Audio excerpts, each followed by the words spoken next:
waxaan rabnaa inaan barnaamijkeena hore galno dunida maanta aan joogno ragga Soomaaliyeed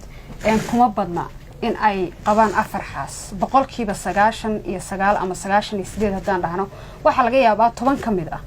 inay haystaan afar xaas inay qabaan Sufyaan ahaan maxaa kugu kalifay in aad afar xaas guursato adiga marka ugu horeysa mar kale waa mahadsan tahay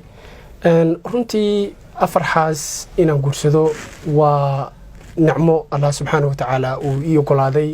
Allah subhanahu wa ta'ala aan uga mahad celinay ma aha waxaan awoodan uga leen ku keensaday waxa Allah subhanahu wa ta'ala igu aadiyay gabdho aad u wanaagsan runtii oo ah ehludiin oo sharaf leh maadaama ayna tahay sunnadii islaamka aniguna nahay qof siyaasiya oo runtii siyaasadda islaamka aaminsan una ololeeya kor u qaadida shacaa'irul islaam ama dhaqamada islaamka kana fakaraya bulshada Soomaaliyeed iyo dhibaatada waqtigan xaadirka haysata ayaan doonay in aan anigu noqdo tusaale u noqdo bulshada Soomaaliyeed Allah nagu ku guulay ma sha Allah Sufyaano markii la dhaho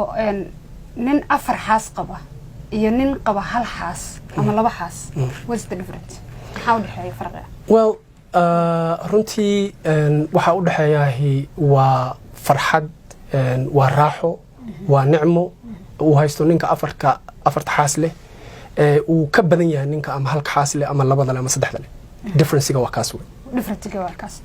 waa tahay maxaa faa'iido u leeyahay guurka afarta xaas maxaa caqabad ah oo adiga Sufyaan ahaan kala kulantay adigoo one by one ugu sheegay gabdhaha soo guursatay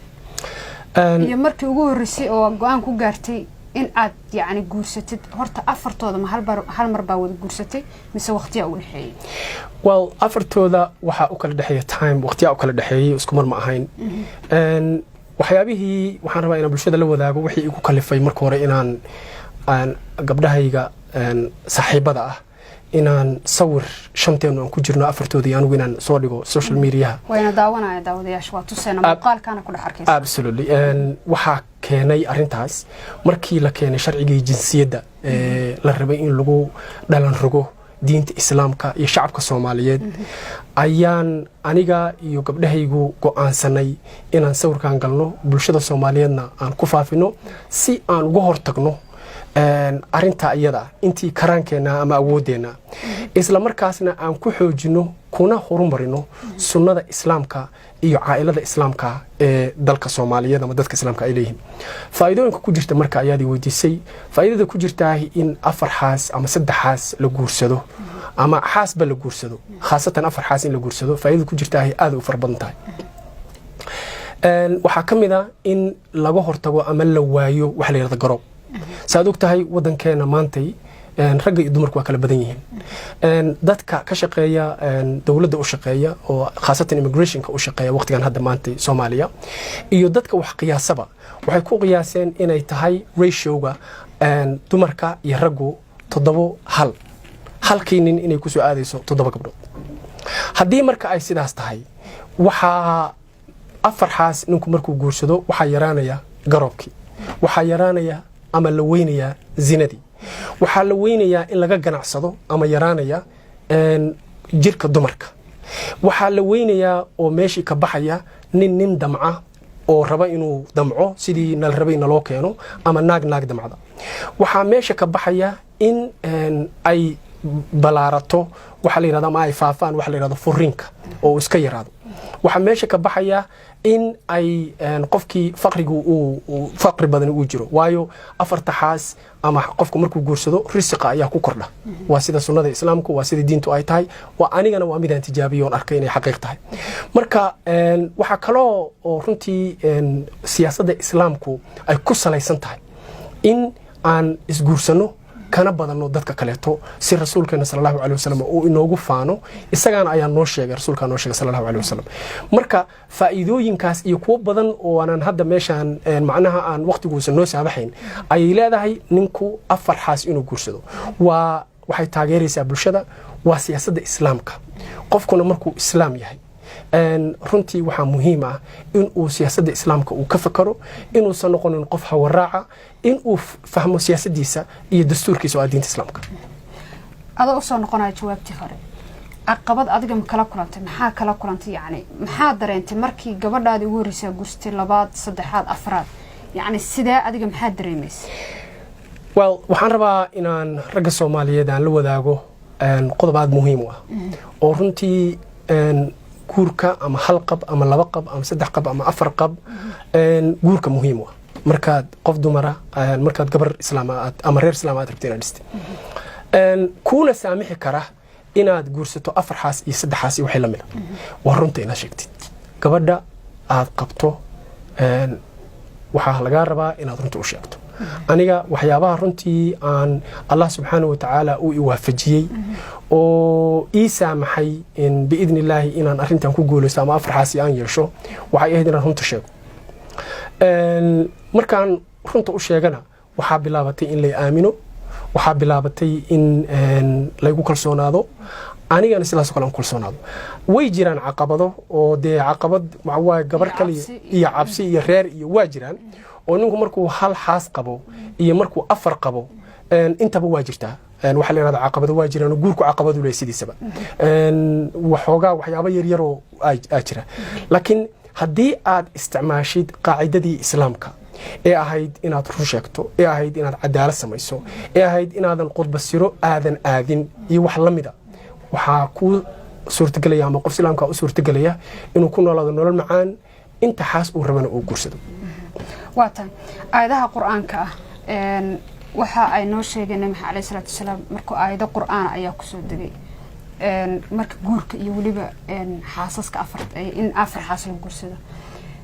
shuruudaha jira oo diinta lagu sheegaa jira oo ah yacni qofka in uuna u xaq samayn karin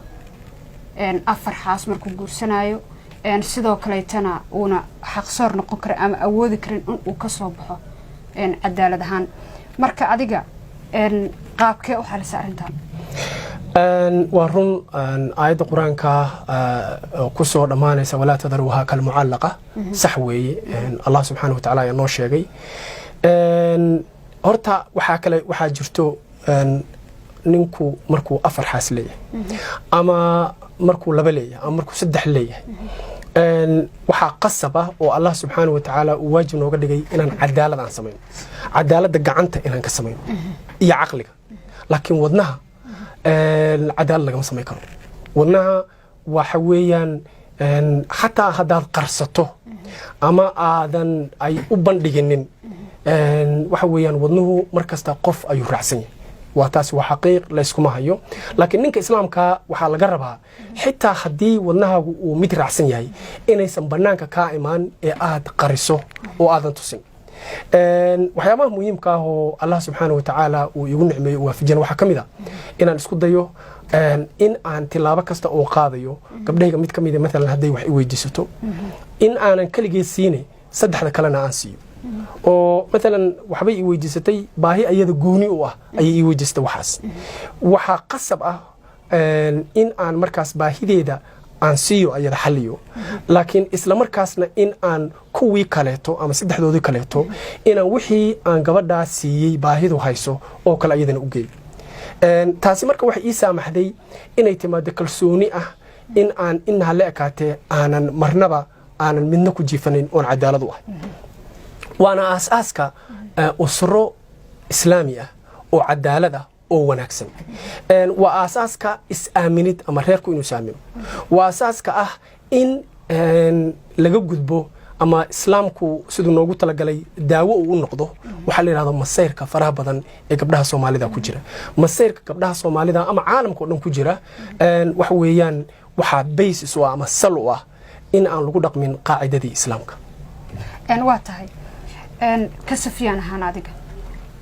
ilaahay yani xaasaskaaga caruurba kaa siiyey iyo kuwa ilaahay kaa siin doona ma awoodaa in waxbarashadooda iyo noloshooda si siman u wada kafaalo qaadin alxamdulilah waxaan moodaa su-aashaasi runtii waa ama mas-uuliyaddaas waa mas-uuliyad Allah subxaanahu wa tacaala uu leeyahay mas-uuliyaddaas anigu ma lihi Allah subxaanahu wa tacaala ayaa ballan qaaday qof walbaaba irsiqiisa aniga kaliya waxaa lay amray ama lay faray in aan socdo oon shaqo tago wiilkayga iyo gabadhaydu waxay ula siman yihiin ama waxbarasho fiican ama nolol wanaagsan waxay ula siman yihiin ninka halka cunug ninka halka xaas leh ee ama 2 ama 3 ay u dhashay ay ula siman yihiin macnaha taas waxaan ka wadaa ninka halka xasan Soomaalidu waxay aaminsan yihiin ama dadka Islaamka ah dadkeena Soomaalida waxa ka dhaadhacsan ama gabadhiiba ka dhaadhacsan waxyaabaha keenana waxa weeyaan runtii in raggiina ay ka baqaan guurkii gabdhihiina ay diidaan in la guursado waxay tahay in ay ka baqaan waxa la yiraahdo khashyat al-imlaaq ama inay ka baqaan inay baahoodaan ama irsiqi inuu ku yaraado ama cunug waxbarashadiisii in aan macnaha awood loo lahayn arintaas Allah subhanahu wa ta'ala ayaa kafaala qaaday waxaan rabaa inaan la wadaago ragga Soomaaliyeed iyo gabdhaha Soomaaliyeedba hadii ninka afarta xaas leh ee Ilaahay uu ku barakeeyay awlaad fara badan wiilkiisa iyo gabadhiisu waxay wanaag waxbarasho iyo inay horumaraan waxay ula siman yihiin midka halka xaas leh ee hal cunug Ilaahay uu ka siiyay kaliya macnaha taas waxaan ka wadaa ninka Soomaalidu waxay aaminsan tahay ninka halka xaas leh hal cunug Ilaahay siiyay ninkaasi maadaama hal hooyo iyo hal aabbo wada shaqeynaya waxay awood u leeyihiin cunugaas waxbarashadiisa inay bixiyaan waxay awood u leeyihiin cunugaas inay horumariyaan waxay awood u leeyihiin cunugaas dhar fiican inuu qaato saasa ka dhaadhacsan Soomaalida waxaysan ogeyn oo ay iloobeen sunnadii Allah subhanahu wa ta'ala oo ahayd ayaga iyo idinkaba annaga ayaa idin qoodinayna sidoo Allah yiri subhanahu wa ta'ala ilmahayga marka su'aasha marka aan ka jawaabo waxbarashadooda horumarkooda hadda inta joogta kuwa imaad doona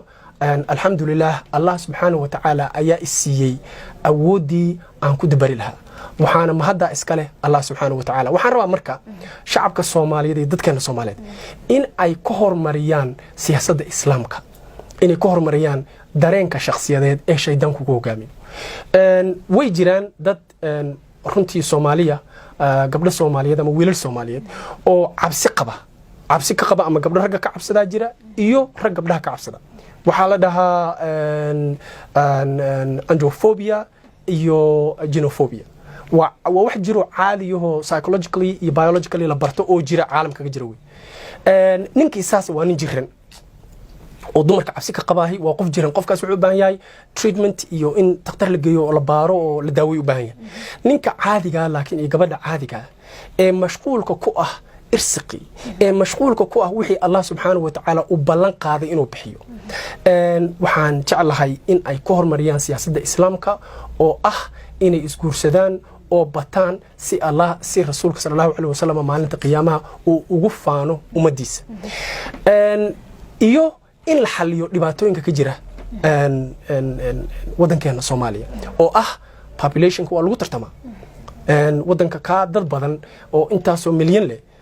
ciidan ahaan waa ka adag yahay dhaqaale ahaan waa ka badan yahay wadanka macnaha technology ahaan iyo horumar waa ka badan waa ka cabsanaysa marka anagoo islaam oo rasuulka sallallahu alayhi wasallam uu na amray ama uu na faray in aan isguursano oo guurka badino si aan uga badano wadamada macnaha dunida kale saan uga badano waxa qalad ah in qofka bini'aadamka oo Soomaaliga oo islaamka ah uu ku mashquulo maantay xageen waxaan cuna ka helay hatta dadka gaalada ah especially Catholic ah iyo gaalada kaleba waxay aaminsan yihiin irsiqoodin ilaa keenay diintooda qoraysa bal ayagii waxa ka dhaadhacday in aysan maadaama cunugii uusan awood u lahayn in uu wado because iimaan ma laha ama uu koriyo ayaa waxa ka dhaadhacday in iska dhaafan arintaas waa mid kale oo rabo inaan la wadaag bulshada waxa kamid ah waxa jira hay-ado maantay ka shaqeeya Afrika oo gaala ah oo shaqadoodu ay tahay in ay yareeyaan dhalmada dadka islaamka waxay isticmaalaan